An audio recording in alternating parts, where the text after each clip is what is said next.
그리스도인은 열매로 말한다라는 제목으로 오늘 함께 하나님 말씀 나누도록 하겠습니다. 거짓 선지자들을 삼가라, 오늘 그렇게 말씀하고 계십니다. 그들은 열매 맺지 못하는 가시나무라, 엉겅퀴라 책망하십니다. 좋은 나무는 좋은 열매를 맺고 못된 나무가 못된 열매를 맺는다, 그렇게 말씀하십니다.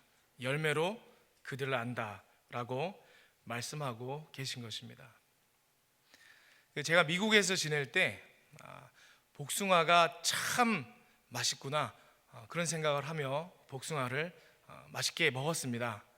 지금 제가 이 말을 드리니까 저를 쳐다보시면서 뭔들 맛이 없었겠나, 지금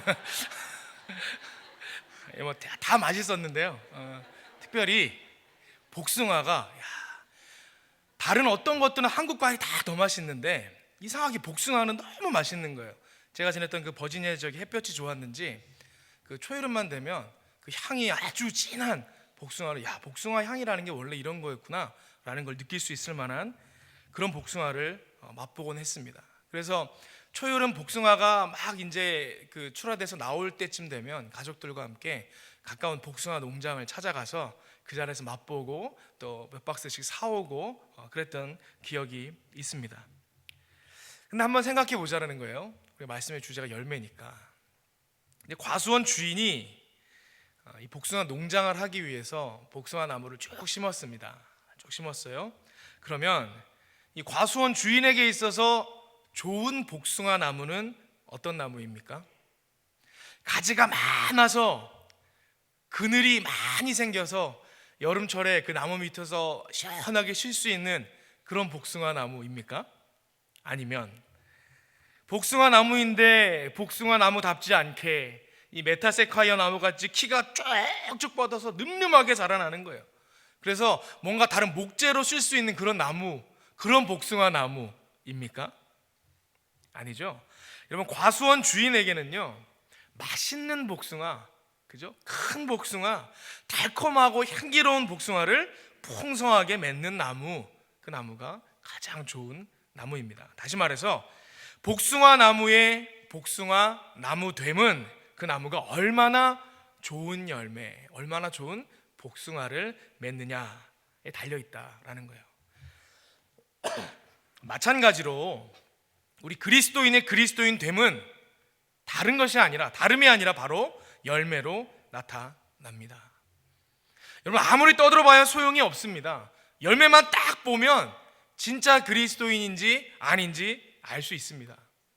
그냥 보면요, 믿음이 좋아 보이는 사람입니다. 직분도 있고 이것저것 봉사도 많이 합니다. 그런데 하는 일마다 열매가 없는 거예요.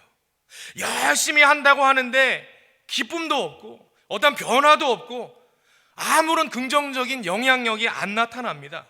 오히려 같이 일한 사람들이 상처받고 자기도 보람 없고 지치기만 하고 또 중요한 순간에 갑자기 못하겠다, 그만둔다 그래서 목회자들 시험 들게 만들고, 여러분, 그런 사람들이 있다라는 것입니다. 그러면 여러분, 그 사람은 뭔가요? 진짜 그리스도인입니까? 아니라는 것입니다. 여러분, 제가 너무 과격하게 얘기하고 있는지도 모르겠습니다. 그런데 23절에 그때 내가 그들에게 밝히 말하되 내가 너희를 도무지 알지 못하니 불법을 행하는 자들아 다 내게서 떠나가라 하리라. 오늘 주님이 말씀하시기를 예수님은 그런 사람 모른다라는 거예요. 조금 억울한 기분이 들기도 합니다. 나름 열심히 한다고 했는데 뭐 결과만 중요시하는 것 같고 결과주의도 아니고. 하지만 여러분, 하나님이 우리를 평가하시는 기준은요, 다른 게 아니고 바로 우리의 열매라는 사실을 분명히 기억해야 한다라는 것입니다. 열매 맺지 못하는 나무는 찍어서 불에 던져버린다고 하셨습니다. 우리 이왕 믿기로 한 거면, 우리 주님께서 그거 원하신다 그러면 여러분, 그렇게 하는 게 맞지 않겠습니까? 하나님 안에서 온전히 열매 맺는 저와 여러분들 되시기를 바랍니다. 그렇다면 여러분, 열매는 어떻게 맺는 것입니까? 열심히 한다고 했는데도 안 될 때가 있잖아요. 그렇지 않습니까? 오늘 제가 열매 맺는 중요한 원리 두 가지를 알려드리려고 합니다. 첫 번째는 우리가 사명에 충실할 때 열매를 맺게 된다라는 거예요. 여러분, 각각의 그리스도인들의 열매는 구체적으로는 각각의 사명과 관련이 되어 있습니다. 여러분, 사명이 무엇입니까? 아무거나 내가 하고 싶은 게 사명입니까? 그렇지 않습니다. 사명은 하나님이 나를 통해서 이루기를 원하시는 것, 여러분, 그게 사명입니다. 여러분, 그거 아시는지 모르겠습니다. 여러분의 생명이 있기 이전에 여러분의 사명이 먼저 있었습니다. 생명과 사명 중 무엇이 먼저입니까? 여러분, 중요성을 뒤로 하더라도 그 시간적인 순서가 뭐가 먼저입니까? 제가 한번 예를 들어 보겠습니다. 여러분들 손에 손목시계 차고 계신 분들이 있는지 모르겠습니다. 이 손목시계가 어떠한 누군가가 최초에 만들었으니까 시계가 있었겠죠. 최초의 시계가 탄생했던 순간을 한번 우리가 상상해 보자라는 거예요. 어떤 사람이 시계를 만들 때 집에 놀다가 보니까 뭐 톱니바퀴도 있고 나사도 있고 뭐 이것저것 있어요. 그래서 심심하니까 그거 가지고 쪼물딱 거린 거예요. 이것도 하고 저것도 하고 뭐 쪼여보기도 하고 붙여보기도 하고, 그렇게 놀다 보니까 갑자기 이게 뭔가 째깍 하더니 움직이기 시작합니다. 규칙적으로 돌아가기 시작하는 거예요. 야, 이거 규칙적으로 움직이는 거 보니까 하루의 시간을 알리는 기계인 시계로 사용하면 되겠다라고 하고 시계가 만들어졌을까요? 그렇지 않겠죠. 하루의 시간이 아침부터 저녁까지 지나가는데 시간을 가르쳐주는 뭔가가 필요하면 좋겠다라는 생각을 가지고 시간을 가르쳐주는 기계를 만들어야겠다라는 목적을 먼저 가지고 만들어서 시계가 만들어졌다라는 거예요. 여러분이 앉아 계신 의자도 마찬가지고 마이크도 마찬가지고 다 마찬가지 아닙니까? 모든 만들어진 것들은요, 그 존재가 있기 이전에 뭐가 있었느냐? 그 목적이 있었다라는 것입니다. 마찬가지로 모든 하나님이 만드신 피조물도요, 우연히 만들어진 게 없습니다. 그것이 존재하기 이전에 그것에 목적이 있었다라는 것입니다. 그게 피조물의 특징입니다. 우리도 마찬가지죠. 우리 생명이 있기 이전에 우리의 사명이 먼저 있는 것입니다. 그런데 이것을 잘 모르시는 분들이 있다라는 거예요. 그래서 사명이 뭔지도 모르면서 생명에만 집중하며 인생을 허비하는 사람들이 있다라는 것입니다. 우리가 신앙생활을 하다 보면요, 이 생명이 먼저인 사람이 있고 또 반대로 사명이 먼저인 분들이 있습니다. 그런데 가만 보면 이 두 부류의 분들은 벌써 기도가 달라요. 기도가. 생명이 먼저 있는 사람들을 기도하는 걸 잘 들어보면요, 항상 먼저 구하는 것이 뭐냐? 의식주랑 관계된 거예요. 왜냐하면 늘 이분들은 입을 것, 먹을 것, 살 것, 이런 것들이 걱정이 되거든요. 왜요? 생명이 더 중요하니까. 시험 드는 것도 보면 먹고 사는 문제 때문에 넘어집니다. 여러분, 그런데요, 분명히 기억하십시오. 이런 것들을 구하는 기도는 믿음 밖에 있는 사람들, 이방인들이 구하는 것입니다. 우리 동양문화권에서 말하고 있는 의식주를 이 팔레스타인, 예수님 계시던 그 팔레스타인식으로 표현하면 무엇입니까? 식음의예요. 식음의. 먹는 것, 마시는 것, 입는 것. 거긴 우리랑 기후나 환경이 다르니까 우선순위가 달랐겠죠. 식음의입니다. 풀어서 말하면 뭐예요? 무엇을 먹을까? 무엇을 마실까? 무엇을 입을까? 어디서 많이 들어보지 않았습니까? 마태복음 6장 31절 32절에 그러죠. 그러므로 염려하여 이르기를 무엇을 먹을까? 무엇을 마실까? 무엇을 입을까 하지 말라. 다 이는 이방인들이 구하는 것이라. 너희 하늘 아버지께서 이 모든 것이 너희에게 있어야 할 줄을 아시느니라. 이러한 것들은요, 이방인들이 구하는 것이니까 이렇게 구하지 말라, 우리 주님께서 말씀하셨다라는 거예요. 그럼 무엇을 구해야 합니까? 사명을 구해야죠. 하나님 나라와 하나님의 의를 구해야죠. 여러분, 믿음의 사람들은요, 항상 사명을 구하는 자들입니다. 사명을 감당하는 것이 삶의 목적이고, 그래서 그의 모든 관심사도 그 사명을 이루는 것에 초점이 맞추어져 있습니다. 그래서 생명보다 사명이 먼저인 분들을 한번 보세요. 그분들은 늘 사명이란 표대를 향해서 거침없이 달려가시는 분들입니다. 간혹 시험 드는 것 같은 모습을 보일 때도 보면 이분들은 다른 이유가 아니라 본인의 사명 때문에 그런 모습을 보일 때가 있다는 거예요. 자기 사명 감당함이 있어서 자기 부족함을 느끼고 그것 때문에 눈물을 흘리고 그것 때문에 하나님 앞에 매달리고 있습니다. 여러분, 벌써 차원이 다르지 않습니까? 여러분, 한번 잘 생각해 보세요. 우리가 시험 들 때가 언제인가? 낙심할 때가 언제인가? 내가 두려워 떨 때가 언제인가? 대부분 하나님과 사명에 집중하지 못할 때 아닙니까? 하나님과 사명을 보지 않고 다른 것들을 볼 때가 아닙니까? 하나님이 주신 사명이 아니라 나의 상황과 여건들, 내 생명에 관계된 것들을 바라볼 때가 아닙니까? 하나님의 사명에 집중할 때는요, 절대로 낙심하거나 두려워하거나 시험 들지 않습니다. 열왕기상 18장에 보면 이 엘리야 선지자의 이야기가 나옵니다. 여러분 18장에 보면 이 엘리야 선지자가 얼마나 멋진 사람으로 나옵니까? 야성의 사람으로 나오죠. 이방 선지자 850명하고 대결을 벌리지 않습니까? 대결을 벌려서 승리하고 그들을 다 쳐 죽이는 모습이 나옵니다. 그런데요, 그랬던 엘리야도 바로 뒷장인 19장에 가면 어떻게 나타나느냐? 광야 길로 하루길이나 도망쳐서 로뎀 나무 아래 쭈그리고 앉아가지고 무서워 떠는 모습으로 나와요. 차라리 죽기를 원한다 막 이러고 있지 않습니까? 여러분 왜 그렇습니까?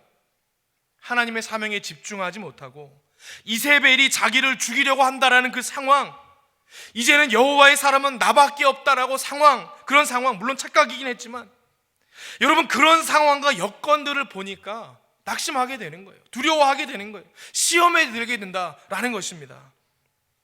여러분 그때 하나님께서 어떻게 하십니까? 천사를 보내서 어루만지게 하시고 떡을 숯불에 구워서 먹게 하시고 위로하고 다시 힘을 주시지요. 그리고 나서 그에게 어떻게 하셨습니까? 그걸로만 그친 게 아니고 다시 그에게 사명을 주어서 일어나게 하셨다라는 거예요. 어떤 사명을 주셨어요? 하사엘에게 기름을 부어서 아람의 왕으로 세워라. 예후에게 기름을 부어서 이스라엘의 왕으로 세워라. 엘리사에게 기름을 부어서 너를 대신할 선지자로 세우라. 여러분 이게 보통 일입니까? 중동의 정치 판도를 다 바꾸어 버리라는 놀라운 명령입니다. 여러분 보세요. 낙심하고 넘어져 있는 엘리야를 다시 세우신 하나님의 방법이 무엇이었습니까? 사명을 다시금 주고 사명에 집중하도록 하셨다라는 거예요. 왜냐하면 우리는 사명에 집중할 때 그리스도인으로 열매 맺는 사람으로 살 수 있기 때문입니다. 그래서 사도 바울도요, 사도행전 20장 24절에 그렇게 고백하죠. 내가 달려갈 길과 주 예수께 받은 사명 곧 하나님의 은혜의 복음을 증언하는 일을 마치려 하면은 나의 생명조차 조금도 귀한 것으로 여기지 아니하노라. 바울은 그의 생명 이전에 사명이 있었음을 알았던 사람이었습니다. 그래서 사명이 먼저인 인생을 살았던 것이죠.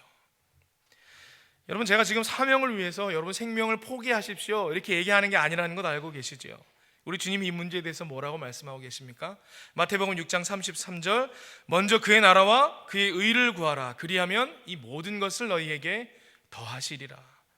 보십시오. 우리의 생명보다 사명이 먼저라고 말씀하시지요.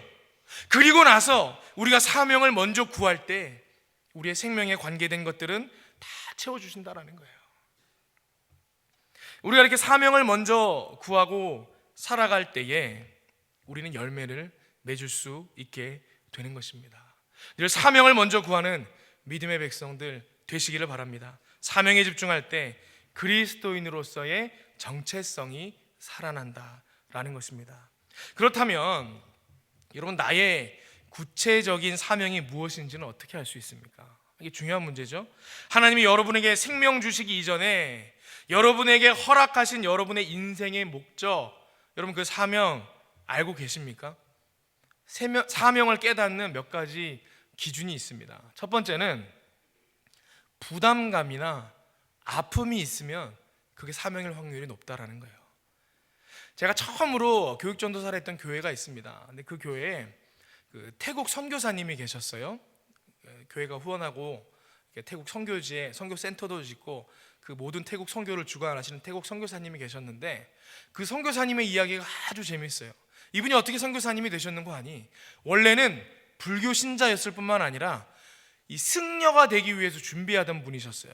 승려를 준비하다 보니까 우리나라에서만은 안 되겠는 거예요. 좀 더 불교가 발달한 나라로 가야겠다. 유학을 가신 거예요. 태국으로 유학을 가셨는데 태국에서 유학을 가서 훌륭한 이 승려가 되기 위해서 중이 되기 위해서 다 준비를 하고 있었는데 가서 봤더니 갑자기 태국 전역에 있는 우상들이 거기에 우상에 빠져서 헤매고 있는 사람들의 영혼의 아픔이 보이기 시작하더니 마음이 무거워지기 시작하더라는 거예요. 부담으로 다가오기 시작하더라는 거예요. 그래서 그분이 생각하기를 야, 이거 뭔가가 다른 게 있구나. 내 마음이 이렇게 어렵고 부담감이 오는 게 뭔가 다른 게 있구나. 그래서 그분이 거기서 예수 믿기 시작해서 신학을 공부하고 목회자가 되고 선교사가 되셨다라는 거예요. 여러분, 많은 삶에서요, 하나님께서 우리의 사명을 이렇게 부담감으로 알려주실 때가 있습니다. 또 제가 아는 어떤 분은 그 교회에서 청년들을 교회 안에 이렇게 많이 불러모고 젊은 교회를 만들고 싶은 생각이 있어서 청년 사역, 캠퍼스 사역을 열심히 한 거예요. 대학교에 찾아가서 캠퍼스마다 찾아가서 선교하고 전도하고 이런 걸 열심히 하는 교회였습니다. 근데 한 이제 집사님이, 나이 많은 안수 집사님이셨어요. 근데 갔더니 자기는 전도도 하고 싶고 그런데 시간도 바쁘고 일정도 안 맞고 또 나이가 많다고 안 껴주고 막 이러니까 본인은 하고 싶은데 내가 뭐 할 게 없을까 이러다가, 그래, 전도하는 사람들 격려나 해야겠다 이런 마음으로 캠퍼스 전도하는 전도지에 간 거예요. 그래서 아이스크림 같은 걸 사가지고 가가지고 우리 전도팀들 어디 있나 이러고는 캠퍼스를 막 찾아다녔다는 거죠. 다니다 보니까 뭐가 보이죠? 오고 가는 대학생들이 보이는 거예요. 청년들이 보이는 거예요. 평소에는 아무리 봐도 별 느낌 없던 그 청년들이, 대학생들이 갑자기 그날따라 다르게 보이더라는 거예요. 그 눈빛이 어둡고 어깨가 축 처져 있고 저 앞길 모르는 미래를 향해서 낙심하고 있는 영혼들이 보이기 시작하더라는 거예요. 마음의 부담감으로 다가오기 시작하더라는 거예요. 그때 이분이 그 부담감을 느끼고서는, 야, 하나님께서 나에게 이 길을 주시는구나, 평생 캠퍼스 사역에 헌신하는 이 캠퍼스 사역자가 됐습니다. 여러분, 하나님께서 우리에게 그런 식으로 일하신다라는 거예요. 여러분, 중국 그러면 뭐가 떠오르십니까? 평소에는 중국 하면 짜장면이지 그래서 짜장면 막 이렇게 먹었는데 어느 날부터인가 갑자기 중국 그러면 뭔가 마음이 부담스러워지기 시작하는 거예요. 저 중국 지하교회에 있는 성도들 어떻게 하면 좋은가? 그건 뭐예요? 하나님께서 중국을 위해서 기도하라고 사명 주시는 거예요. 일본 그러면 뭐 스시 이런 것만 생각났는데, 제가 먹는 것만 자꾸 예를 들어 죄송합니다. 스시 막 이런 게 생각이 났는데 어느 날부터인가 갑자기 마음이 아파오더니, 세계에서 가장 기독교 인구 비율이 낮은 나라 중에 하나가 일본이라는데 우리 이웃 저 나라가 저러면 안 되는데 마음에 부담감이 오기 시작합니다. 그게 뭐예요? 하나님께서 일본을 위해서 기도하고 일하라고 사명을 주시는 걸 확률이 높다라는 거예요. 여러분이 지역사회를 돌아다니시다가, 이 중화동 일대를 다니시다가 평소에는 별로 그런 마음이 없었는데 어느 순간에 이 지역사회 주민들의 영혼이 보이기 시작하고 피폐해진 지역, 그 영적으로 메말라 있는 이 지역 주민들이 마음으로 다가온다, 부담감으로 다가온다 그러면 빌립 전도대로 오시길 바랍니다. 제가 담당하고 있습니다.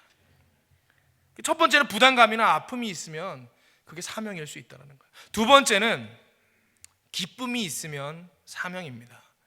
여러분, 우리가 여러 가지 일들을 하지만, 교회에서도 그렇잖아요. 여러 가지 일들을 해보지만 특별히 유난히 기쁜 일들이 있어요. 그죠? 기쁜 일들이 있어요. 어떤 분들은요, 교사로 섬기면서 다음 세대를 키울 때 기쁨이 충만한 분들이 있어요.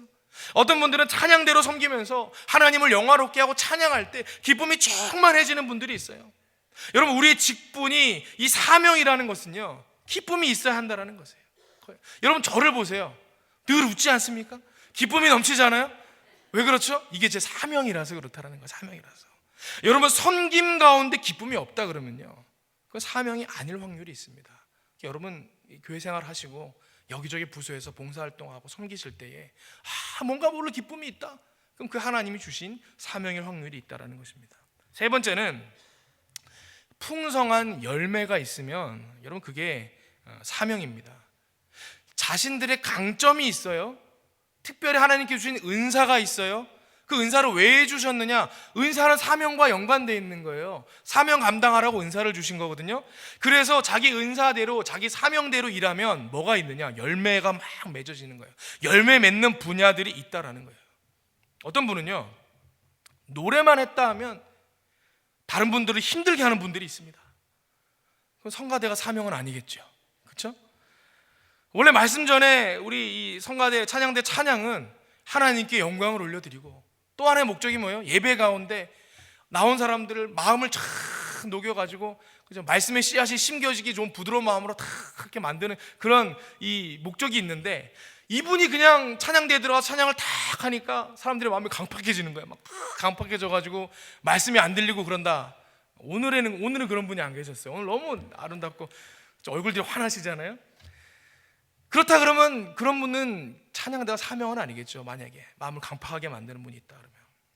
또 어떤 사람은 교회 학교 교사를 합니다. 그런데 분반 공부만 하면 애들이 시험에 들어서 교회를 막 떠납니다.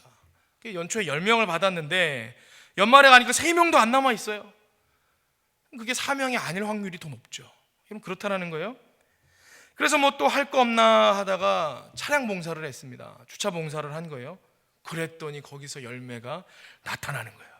보통 때는 30대밖에 주차하지 못했던 주차장인데 이분이 주차위원을 하기 시작하니까 막 50대나 주차를 하고, 또 차량이 얼마나 빨리 빠지고 나가는지 사람들이 예배 오는데 마음 편안하게 왔다가 은혜 받기 좋은 환경을 이분이 만들더라는 거예요. 여러분, 그러면 그게 자기 사명인 거죠. 섬기는 일에 열매가 풍성하게 있으면 여러분, 그게 사명이라는 것입니다. 여러분, 무슨 얘기입니까? 내가 선택한 일이 아니라 하나님께서 주신 사명을 충성되게 섬기면요, 열매는 그냥 맺는 거라는 거예요. 섬기면 섬길수록 내 안에 기쁨의 열매가 있습니다. 내 섬김으로 인해 막 생명이 살아나는 역사가 일어난다라는 것입니다. 하나님 주신 사명을 충성되게 섬김으로 풍성한 열매 맺으시는 여러분들 되시기를 바랍니다. 그러면 좋은 열매를 맺을 수 있습니다. 그렇다면 여러분, 그리스도인의 열매는 구체적으로 어떤 것입니까? 갈라디아서 5장 22절에 그렇게 나오죠. 우리 같이 한번 읽어볼까요? 갈라디아서 5장 22절 시작.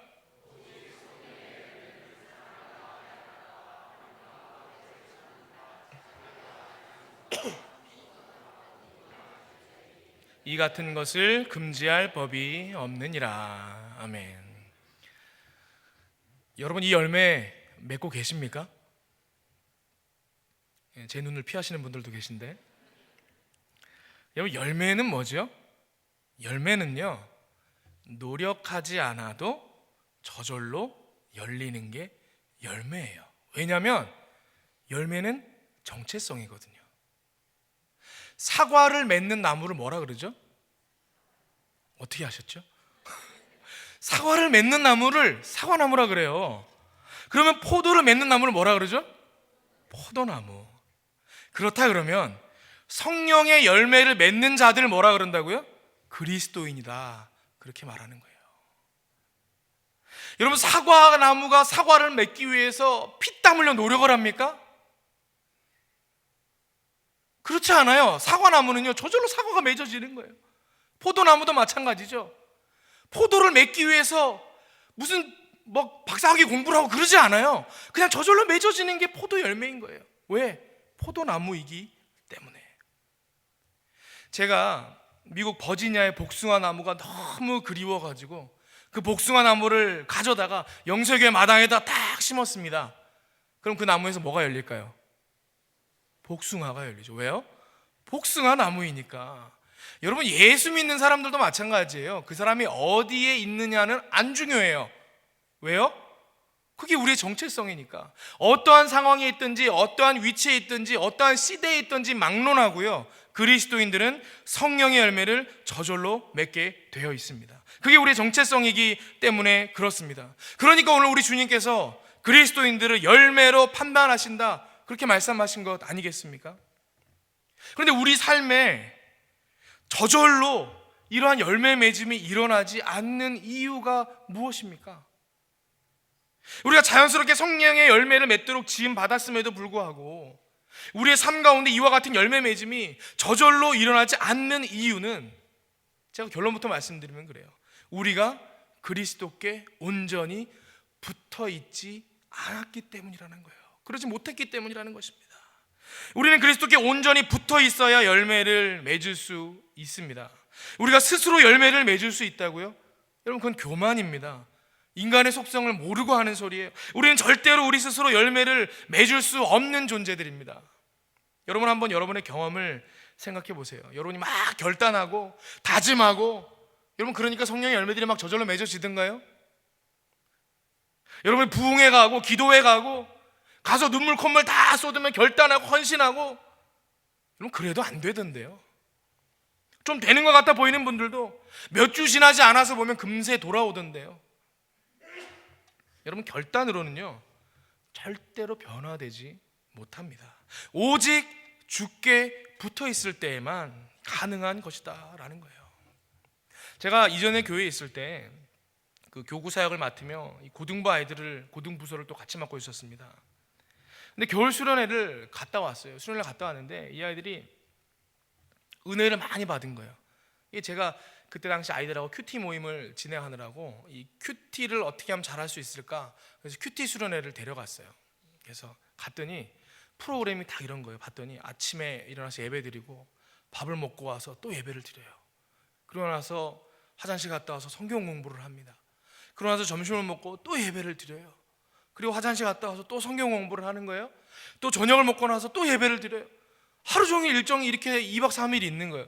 그래서 제가 야, 이거 큰일 났다. 요새 애들이 이거 수련회 웬만해서 안 오려고 그러고 또 왔다가 재미없으면 다음번에 안 온다 그러는데 이거 큰일 났다. 애들 지겹다고 난리가 나겠구나. 근데 걱정을 했는데요, 웬걸요? 이 아이들이 여기서 하나님을 만난 거예요. 하나님을 만나고 그리스도께 딱 붙어있는 게 뭔지를 알고 돌아오게 된 거예요. 은혜가 충만하니까 예수님께 딱 붙어가지고요, 제가 아이들한테 어떠한 것도 요구하지 않았는데 갑자기 우리 그 부서 인터넷 홈페이지에 아이들의 글이 막 올라오기 시작하는 거예요. 아무도 시킨 사람이 없는데 그 짧은 인사하는 데다가 제가요, 이제부터요 대중가요를 안 들으려고요, 다 mp3에 있는 대중가요를 다 지웠어요. 여러분, 가요를 듣는 게 죄는 아니잖아요. 근데 이 아이들이 예수님께 붙어 있으려고 하다 보니까 자꾸 다른 음악, 세상 음악, 이게 자꾸 자기 마음을 뺏는 거예요. 예수님께 붙어 있는 게 방해가 되는 거니까 스스로 나는 붙어 있고 싶어 하고 지워버리는 거예요. 저는요, TV를 안 보기로 결정했어요. 저는요, 제 핸드폰에 있는 게임을 다 삭제했어요. 이 아이들이 스스로 그런 글들을 막 올리는 거예요. 제가 거기서 오히려 더 은혜를 받았습니다. 그래서 아이들하고 이제 큐티 모임을 하는데 한 번은 모여서 내가 너희들 체크하고 그랬는데 언제가 좋겠냐. 애들 다 바쁘잖아요. 학원 가고 뭐 어쩌고. 야, 시간이 도저히 안 나는구나. 그럼 새벽에 하자. 토요일 새벽에 하는데 괜찮겠니? 그게 걱정이 되잖아요. 이 아이들이 아침에, 주일날 아침에 9시 예배, 10시 예배도 늦잠 자느라고 안 오는 애들인데 토요일 새벽에 6시 하자 하겠다는 거예요. 겨울 수련회 갔다 왔으니까 추울 거 아니에요. 눈보라가 휘날리는데 새벽 6시인데 나와요. 애들이 은혜를 받아가지고 나오는 거예요. 묵상 모임을 나오는 거예요. 그래서 제가 그때 생각을 했습니다. 야, 이게 어떤 프로그램이나 아이들의 결단을 통해서 일어나는 게 아니구나.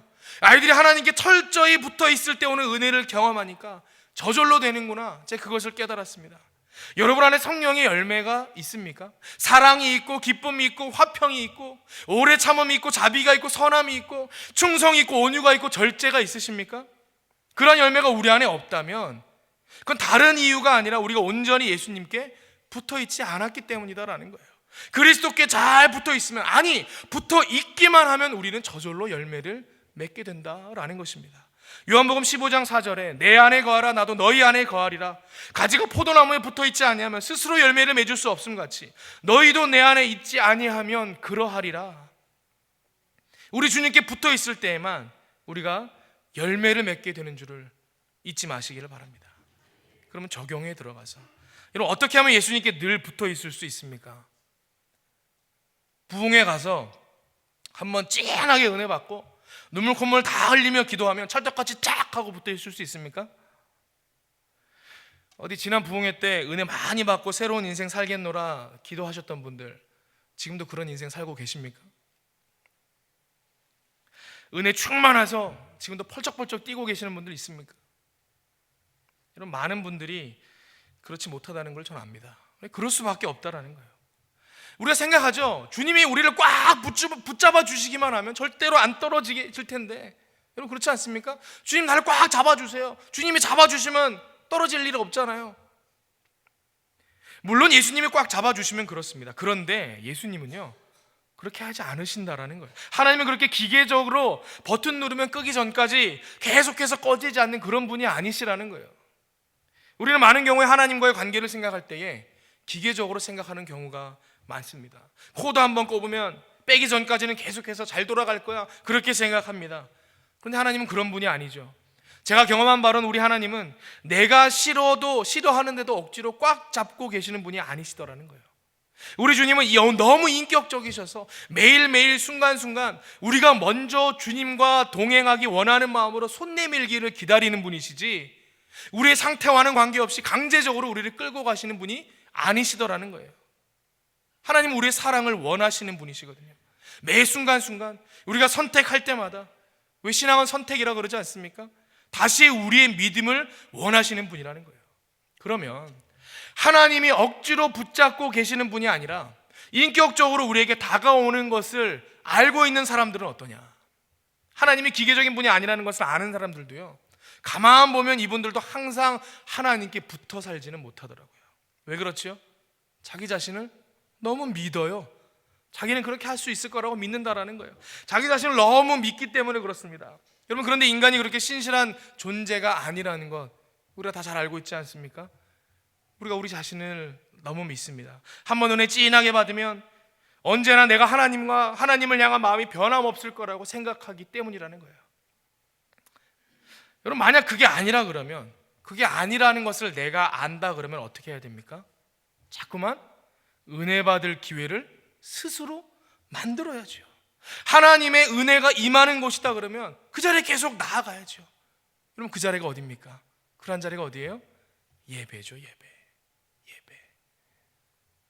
예배마다 빠지지 말고 다 나와야죠. 저는 가끔 그런 생각을 합니다. 내가 목회자가 안 됐어도 내가 이렇게 매주일마다 빠지지 않고 예배 나왔을까? 여러분, 솔직한 얘기로 그렇지 않았을 수도 있겠다, 그렇게 생각을 합니다. 왜냐하면 목회자인 저도요, 너무 지치고 피곤하고 막 낮에 신방도 많고 막 그러면요, 이 저녁 늦게 하는 수요 사경회 같은 때는 이 나오기 힘들 때도 있고 그래요. 오늘은 좀 쉬고 싶다. 근데 저는 빠질 수 있나요, 없나요? 못 빠지죠. 왜요? 잘리니까. 그러니까 계속 나오는 거예요. 힘들다. 그래도 나가야지 어떻게. 그러고 나옵니다. 그런데 어쩔 수 없이 나왔는데 그곳에서 하나님 만나주시는 거예요. 하나님 만나주시고 엘리야에게 했던 것처럼 어루만져 주시고 은혜를 주시고 또 힘을 얻어서 주님과 동행하는 삶을 살게 되고 그런 일들이 일어나게 되더라는 거예요. 그래서 저는 그 이후로부터 그런 생각을 해요. 나는 할 수 없지만 하나님 만나기만 하면, 하나님 만나서 은혜로 내가 붙어있기만 하면 저절로 되는구나. 그래서 은혜 받을 수 있는 자리다가 구조적으로 자꾸 그런 자리를 만드는 거예요. 신방 다니다 보니까 어떤 분이 그래요. 요즘에 수요 사경회 같은 때 오면 찬양대가 늘었다라는 거예요. 그게 왜 늘었는가 하고 봤더니, 제가 수요 사경회는 너무너무 가고 싶은데 제가 너무 연약해서 자꾸 빠져요. 그래서 안 빠지려고 찬양대를 했어요. 그렇게 얘기를 하는 거예요. 이분 지혜롭습니까? 안 지혜롭습니까? 지혜롭죠. 연약한 걸 아는 겸손한 종들은요, 자기 자신은 그렇게 스스로 코 깨는 지혜를 발휘를 해야 돼요. 자꾸 하나님의 은혜에 연결되는, 그래서 내가 예수 그리스도께 붙어 있으려고 노력을 하는 그런 작은 노력이 우리 안에 있으면 예수님께서 부어주신 은혜, 주님께서 채워주신 은혜로 우리가 아름다운 열매들을 맺을 수 있다라는 것입니다. 성령의 열매는 우리가 주님께 온전히 붙어 있을 때 맺게 되는 것인 줄 믿으시길 바랍니다. 말씀을 정리합니다. 그리스도인들은 다른 거 필요 없죠?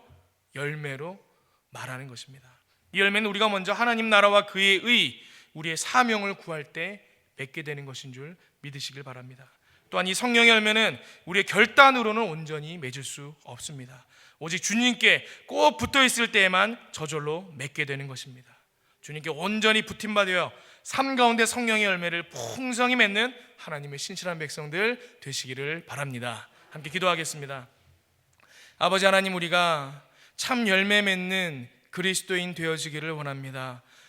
우리로 사명에 집중케 하시고 그리스도께 온전히 붙어있게 하여 주시옵소서. 예수 그리스도의 이름으로 기도하옵나이다. 아멘.